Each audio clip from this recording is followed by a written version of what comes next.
This is the Seller Process Podcast, where we talk about the best systems, processes, and SOPs for your Amazon business so that you can regain control of your time, build up your team, and scale your e-com empire. Hello, entrepreneurs. If you're looking to take your video production to the next level in order to leverage video ads, social media, and engage more with your audience through professional branded video, then this episode is for you. Our guest today will share with us how to produce video content at scale and create videos that convert and generate sales.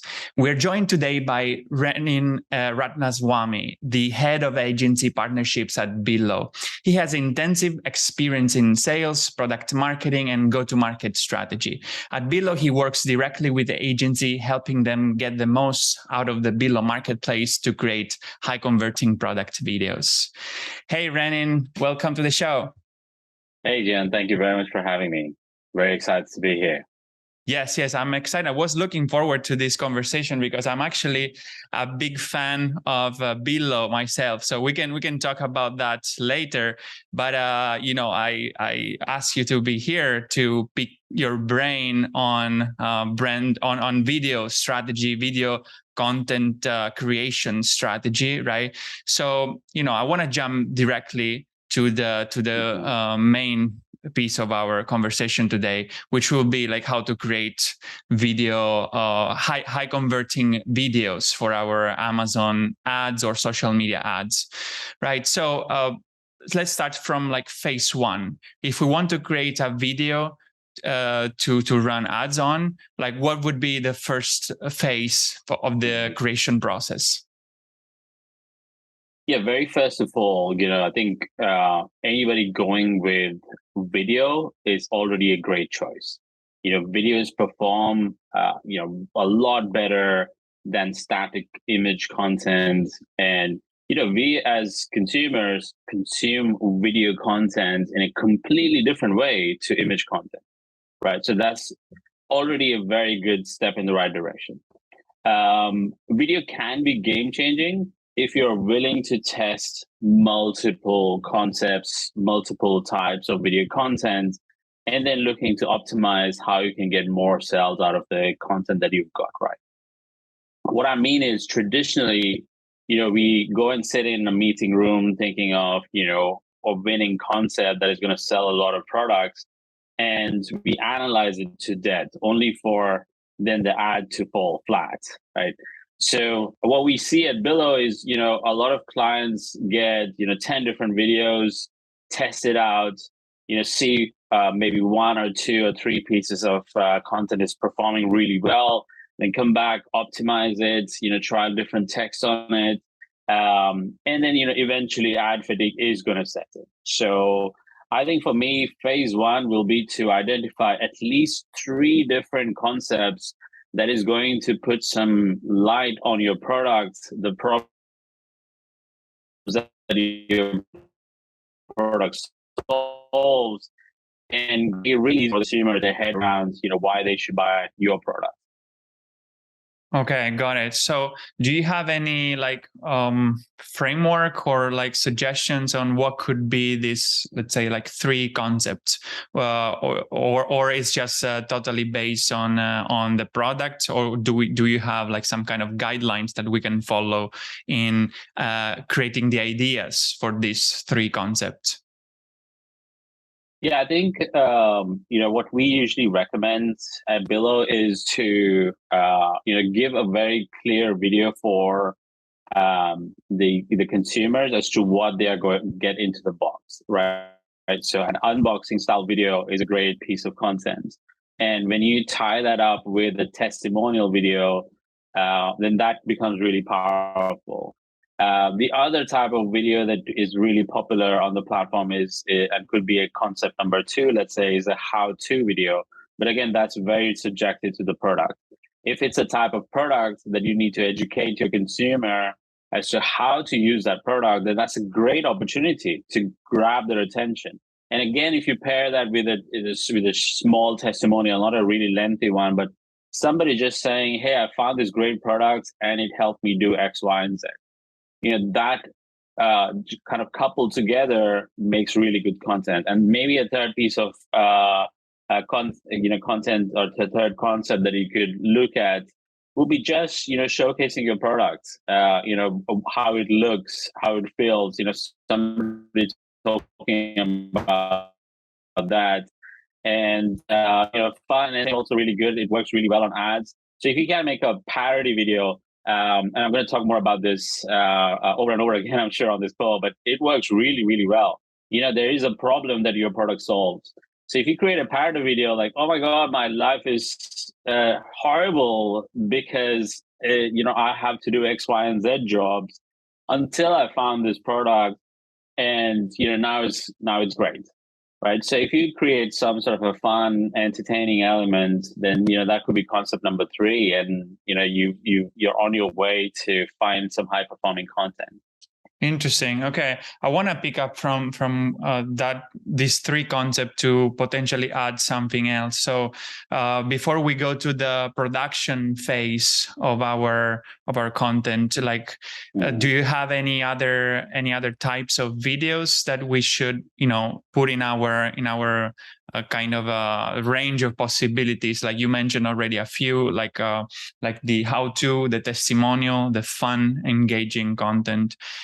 Is there anything else, or like what else do we need to think about? What is possible basically to create? I think it goes back to video consumption. So people have got shorter attention spans now. So what I see clients doing a lot, and there isn't a single right way to do it, and it's subjected to the product.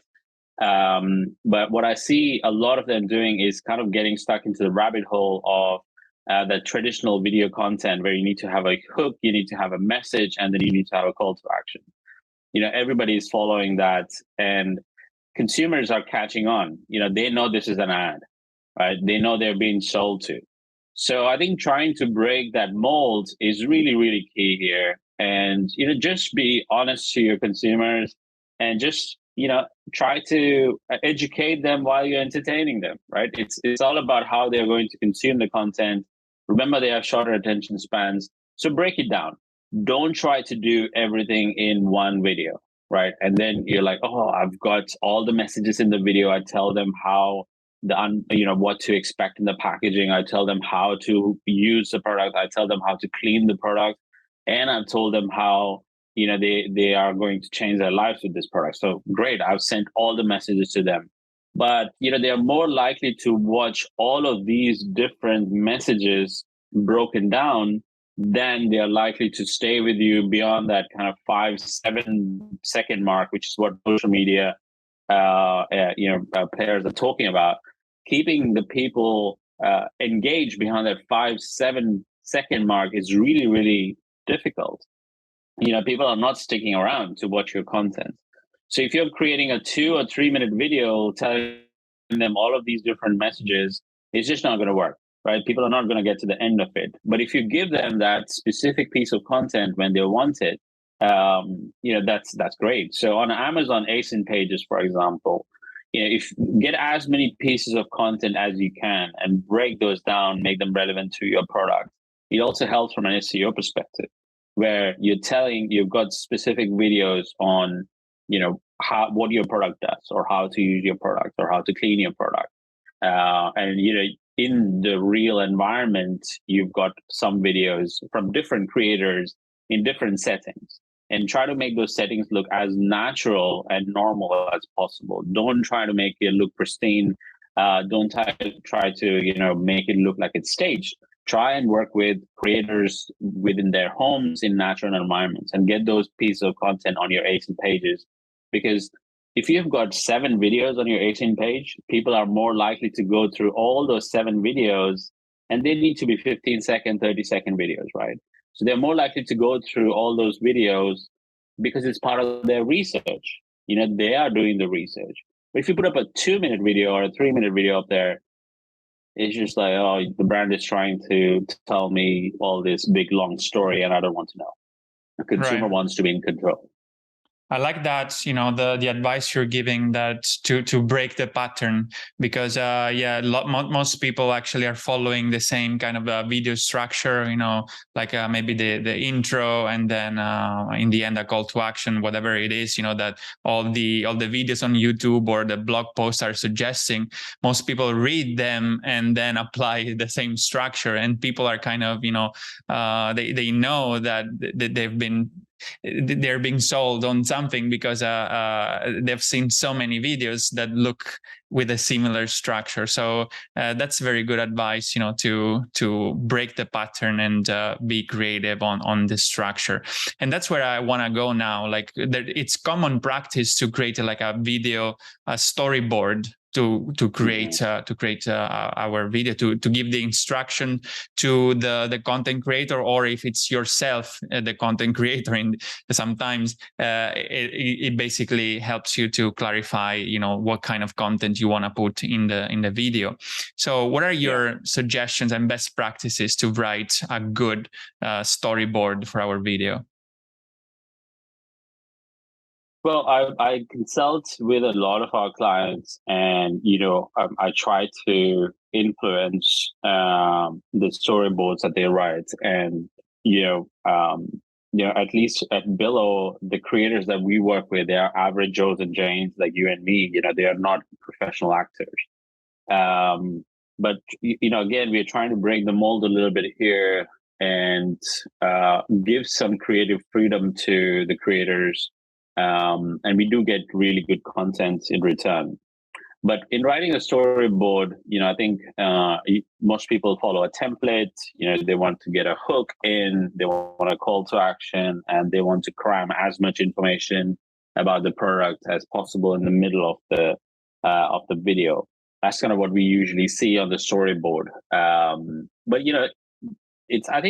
personally, I feel like it's becoming easier to write a storyboard, because you're not writing a really long video storyboard anymore. You're getting to 7-second, 15-second videos, so you don't have a lot of space to work with.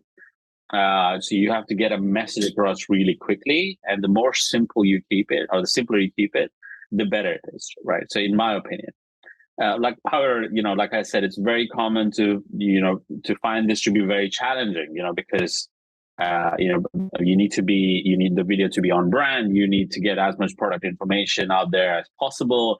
There's a lot of goals that we need to reach, whether you're a business owner, you're a Amazon seller, or you're working with an agency, you're trying to make the most out of it. But I think, as much as your instinct goes in that direction, try and work against it as much as possible. It's also good practice to write a storyboard, and then it gives you a template to work off of. And then think about, how am I going to break this down into more consumable pieces of content that I can fit in a 7 or a 15-second style video. And when you're working with creators, get as much content as you can, right? So don't try and get 15-second videos from them. Get as much content as you can, and then cut those down. So when you're writing storyboards, think more about getting creators. So think about getting pieces of content that you can stitch together, or you can kind of move things around a little bit, and then you can test them. Obviously, not everybody has the capability or resources available to do this. So I understand it can be difficult, but yeah, my recommendation would be to kind of break down into separate videos when you're writing your storyboard.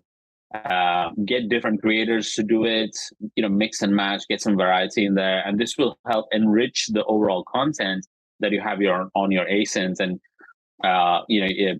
keep in mind, when writing a storyboard, just keep it simple, short, and look for authentic content as opposed to on-brand content. Right. Okay. And I'm curious about the actual creation of the video? Like, do you have any best tips to suggestions for people on how to actually create the video, like in terms of lighting, sound, equipment, angles that people can use? Like, so we package everything in a nice way. So we talk about the storyboard, the actual recording of the video, and then we will jump into on the elements of high conversion. So what is the second piece that I'm mentioning now? Like, how your best tips to produce high performance videos?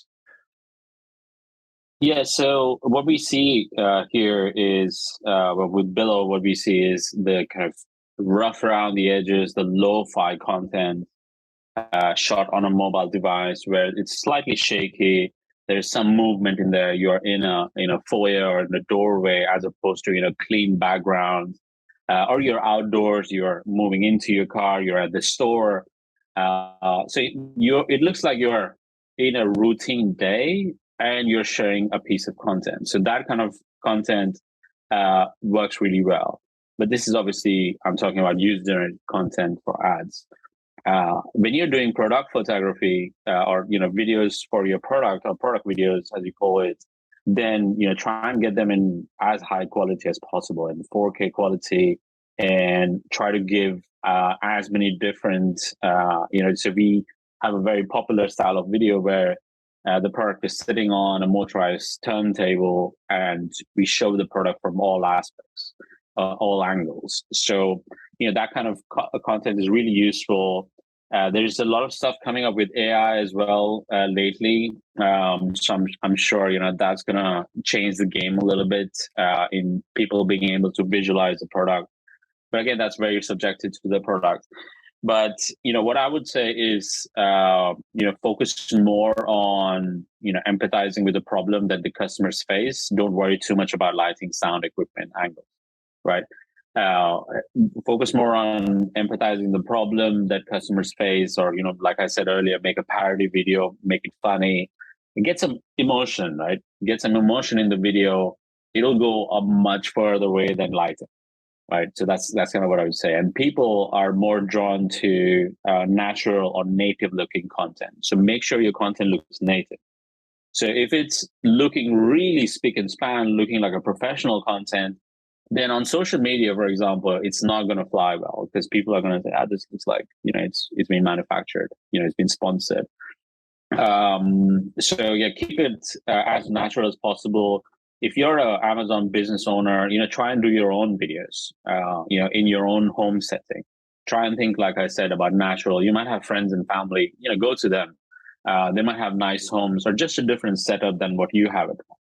Don't try and create like it's very popular to create a platform where you're putting some props up and you're doing video shots. That I'm sure great, if it works for you, it does work for you. I've not seen them getting high performing content. They're not becoming high performing content. They might look great, but they're not high performing content. So start off with video content. Again, we go back to concept testing. Start off with some video content that you can do, and then try and look at different setups that you can do just with friends and family, and start off with that. And then if you're seeing that a piece of content is performing really well, then maybe it's worth investing and going into that 4K level, getting some professional to do it, and then test it out. My gut feeling is not going to perform any much different than your home shot video, because that's what we see on the Billo platform. When you speak to customers, they all the time say, "Oh my God, I saw that video and it didn't look like it was going to perform really well, but it did." And we sometimes are really emotionally invested in our business, in our products, and we have rose tinted glasses and we want everything to look perfect, but unfortunately, that's not what sells. True, absolutely true. And I can confirm that in my own experience, the best videos that perform, the best with, like 20%, even less, like 18% ACOS or a 5-6x ROAS. It's are the simplest videos possible. The ones that are a little bit ugly, in a way, not the really the best, the one that looks most clean, but they are the ones that perform the best. And actually, I love the advice that you're giving there, because we should. It's very true that we need to think of two types of videos. One for the product video, which is the video that is representative of the product, with the one that will go in our Amazon page or in the Shopify page. That needs to be like very well done, very professionally done, with high quality setup and all that. But then when we're talking about video ads, the video ads can be, of course, either on Amazon or on social media. In both cases, like user-generated content, the one that you mentioned, with like a home background or just a natural background without, any very fancy stuff, are the ones that perform the best. So I would suggest, guys, keep in mind this, because depends on what kind of video you are creating. Depends on the goal that you are creating the video for. Then you will need to think it differently, create a different storyboard, and also use different settings or a different kind of equipment for that. Okay, so that's great advice. Let's cover now the third point, which is like the elements of high converting video. Okay, so what should we consider including as the elements that converts the best, both on Amazon or on social media? Cool. Yeah. So just over the top of my head, user-generated content performs really well. So try and incorporate as much as you can user-generated content in the form of, not like somebody jumping in front of the camera and saying, "Hey, I use this product, it's great, blah blah blah." Try and make it more authentic. Try and get a few different people to talk about it, and talk about it in a natural way. Don't use marketing jargon. Don't use slogans that you've got on your website. Avoid on your ASIN pages, anything that promotional material you've got. Full product names is an absolute no. But get somebody who is comfortable in front of the camera, is not particularly, doesn't look like an actor, is not particularly good looking person, doesn't look, everything that we'll be talking about. Get a raw style video and test it out, and I'm sure you'll be surprised how well it performs. So authentic looking lo-fi videos. I mean, in the real world, a video testimonial from a real customer just doesn't exist. It doesn't happen. People are more likely to come to you if they have an issue or a problem. If they are happy with the product, they're not jumping in front of the camera and creating a video content for you. That's why something like Billo exists, right? Another thing is, native looking content is very important, and how people consume video is very important as well. So research suggests that a lot of people turn off the volumes on their phone unless they're drawn to some content and then they want to hear it. So you can use captions. So captions, key element for high performing content. Use massive captions if you want the audience to turn up the volume. Again, respective to your product. Right? If you have a type of product that needs some instructions that you need to give them, and it's not very clear from a video content itself, then you use captions to tell them to turn on the voice, or just use captions to get the message to them that they can't hear, but they can read and they can consume that content. So captions, without captions, ad is just pointless. Don't do it. The next level up, I would say, is kind of emojis and sound effects.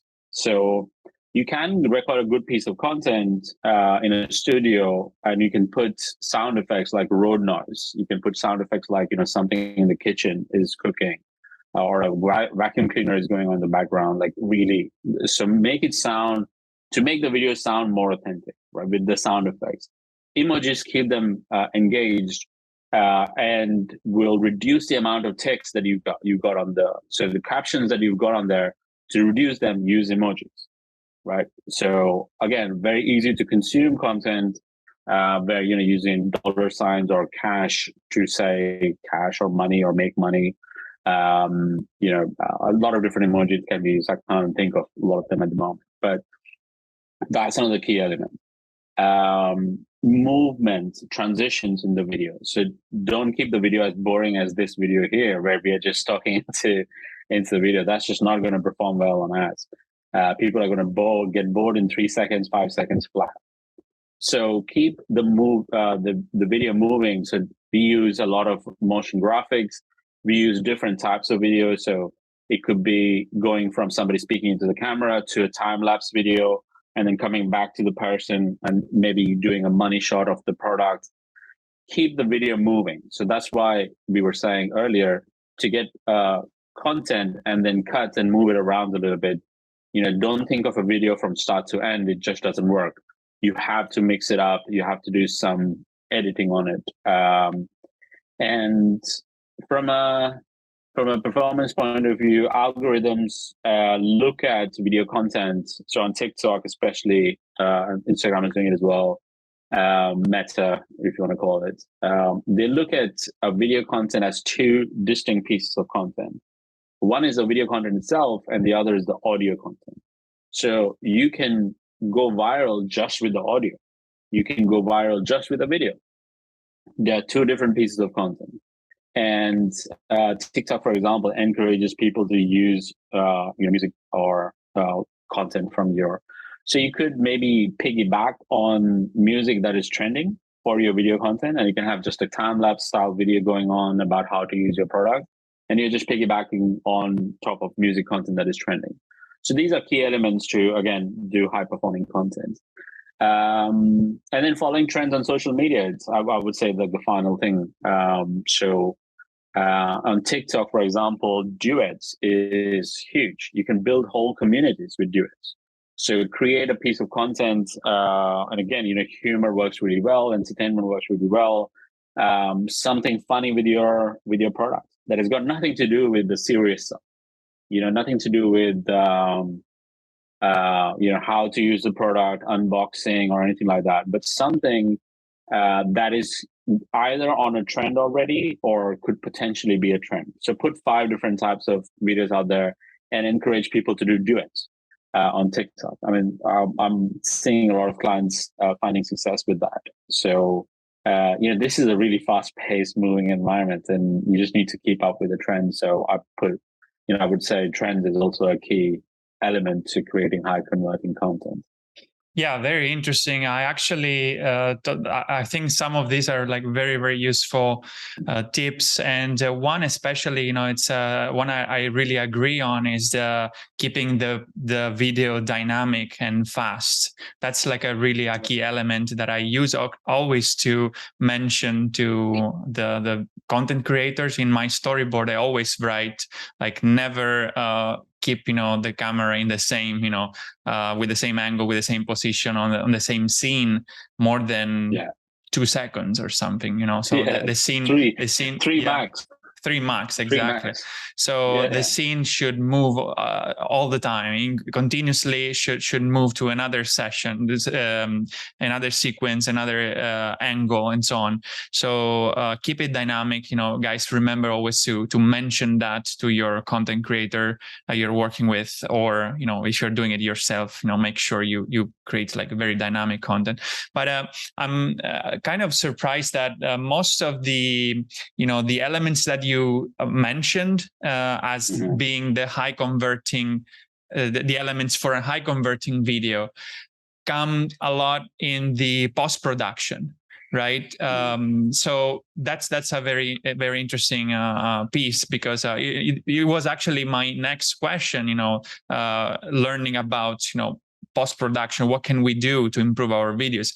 I guess you answered, with most of the things we should know about. So you probably already answered, but I was surprised. Or if you have anything more to add, obviously, please do that.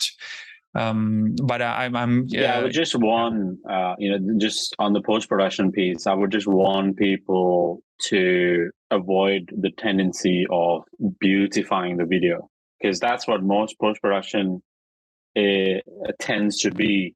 We see a lot of people taking the organic content that we created below and then beautifying it. And we're like, well, you've taken the whole effect out of it.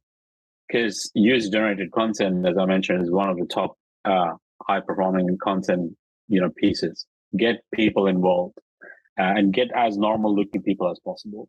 But if you then try and make it into a commercial or an infomercial style video, then it's just going to fall flat. So my message is, do post-production that is going to make the content more easy to consume, but not trying to make it look like a Honda commercial from the 80s, because I love those commercials from the 80s.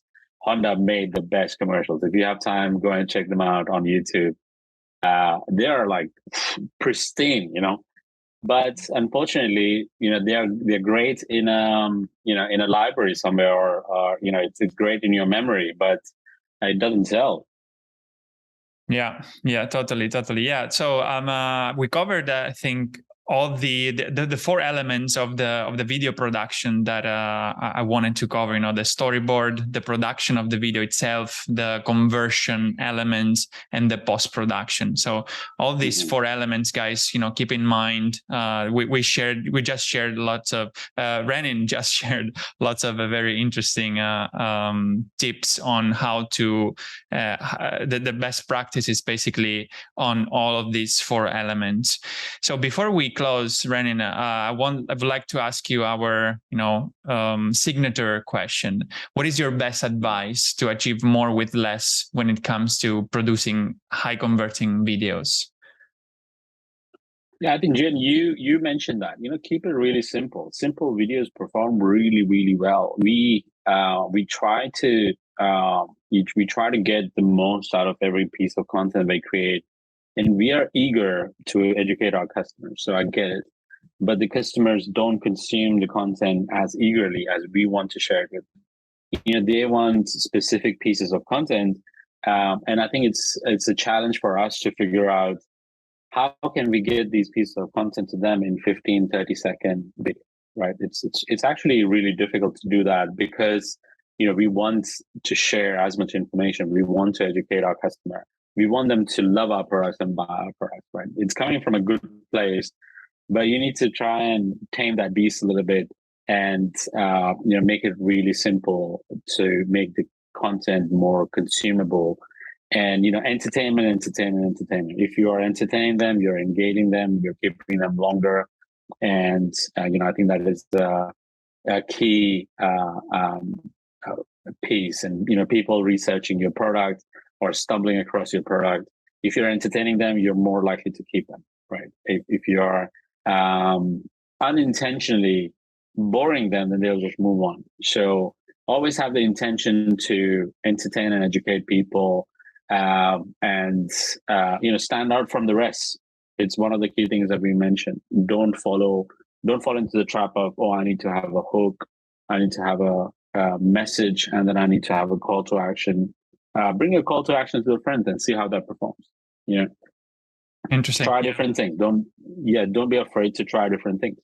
If I told you that we created a campaign for a car insurance, which is one of the most boring products, and I'm sure none of your Amazon customers or listeners are selling car insurance, but it's a good example. It's a really boring product. It's something that everybody needs, right? It's people are going and looking for this, and the one driver is, am I safe? And am I paying the best cost? And the video that performed really best is an average-looking woman standing in front of our average car and putting stilettos on, right? So she puts stilettos on, and the caption at the top says, I saved $300 on this year on my car insurance, and hashtag TikTok made me buy this. Right. So that it's got nothing to do with car insurance. Like it's showing what is possible if you go with this product. It's kind of showing the benefit over the features. It's showing the end goal, and you can be creative with it in any way. Like you could show a guy getting fishing gear, right, with the money that he saved on car insurance. The possibilities are endless. So, I would recommend, best advice is, don't look at what everybody is doing. Get creative, entertain your audience, get them engaged with video content, because people are hungry for video content, and just have fun with it. It's kind of what my message would be. Awesome. Great, guys. So thank you, Renin. So you guys, that in every episode we have some complimentary material to share with you. So you will find in the show notes at thesellerprocess.com, or in the YouTube video description, you will find some like slides that will guide you through this process that we just shared with you today. So we will find some more insights on the conversation we just had that Renin is sharing with us. So as I said in the beginning, I'm a very big fan of Billo. I'm personally using it all the time for my video content creation. So in case people, they don't want to, like me, to create personally their videos at home, or they don't want to engage with like professional video creators that could be very expensive. I personally found, in Billo, like this solution. So Renin, please tell people like how can they use your platform, and what is it about? Cool. Yeah. Billo is a marketplace where you can find creators who are the average consumer. So we recruit creators. They're all based out in the US. And we recruit people who are fairly comfortable in front of a camera, and they're invested in creating content in exchange for a free product and some cash payout from Billo. But we don't recruit professional actors. We do have some. We have over 200 home studios for your money shot 4K video content for your products. The majority of our creators are creating engaging content for ads. We train them, we vet them, so we kind of take that pain away. We also agree pricing with them, so everybody's on the same kind of pricing on the platform, and we agree terms and conditions with them. So you can get content that you have full usage rights and license for from $59 to under $200 per video, depending on how much effort the creator has to put in. And because we pay the creator about 60% of what you pay us, or the clients pay us, it's more set up like a ecosystem, a friendly, mutually beneficial ecosystem. So we are very proud of that at Billo. We could be we are looking to grow the platform through high quality content that we help create, and by pushing more volume through the channels. So the creators, some of our creators are earning in excess of $50K a year through Billo. So it's a great story for us, and we want to find more of these creative champions, and get them to create good content without getting stuck into any of those influencer marketing elements, right? Where you're trying to negotiate pricing, you're trying to negotiate usage rights, and somebody needs to keep tabs on it. No, we want to keep really simple. So that's kind of let's say the creators. On the other side, we've got a marketplace or a platform where it's very easy for you to get video content. So you can get short form, 15-second, 30-second, 60-second videos. You can give a brief to the creator through the platform. You can see previous videos created by the creator, so you can take an educated decision if this is the right creator for you or not, and work with them. And we provide you kind of an end-to-end solution with quality assurance on the videos, project management from our customer success team. That helps, businesses to get video content in a lot more simpler way without breaking the bank. And video is the way to go. So we focus 100% on video. Awesome. Yeah, that's right. Thank you, Renin, for reminding that. It's actually something I'm very happy to have found. Guys, you can enjoy the coupon code that Billo guys are sharing with all the audience at the seller process. So it's you can use code TSP20 to get $20 off your first video. So just give it a try. I really suggest it. You can also register at thesellerprocess.com/Billo, and you will get it. You will get to the homepage and use our code to get $20 off. This is my way to automate and scale video production. Otherwise, it would be really difficult to do it without something like that, without a marketplace of people that can create user-generated content for you, for your ads, for your Amazon ads and social media ads. So I really recommend it. Guys, use code TSP20 and take action on the tips we just shared with you. Thank you, Renin. It was a great pleasure to have you here, and hope to see you in the next episode. No, thank you very much for having me. It was fun, and thank you very much for all the great questions. I'm sure your listeners are going to find it really, really useful. Great, thank you. Hey, entrepreneurs! I hope you enjoyed the episode and learned something from the interview. If you're serious about creating systems for your business, automating processes and building up your team so that you can transfer the tedious daily tasks in order to focus on more high-level strategic tasks and work on your business and not in your business, I've created a guide for Amazon sellers named Capturing Systems and Creating SOPs that you can find at thesellerprocess.com/systems ebook, where you will learn how to leverage systems and SOPs in your Amazon business so that you can accomplish more by working less, optimize your time, automate and delegate tasks, and reap the benefits of being a true business owner and not simply an operator in your own business. Go download the ebook at thesellerprocess.com/systems ebook and start implementing all the tips and insights that I share with you. And leave us a review or a comment to let us know how the content we are sharing here is making an impact in your business. And have a productive week.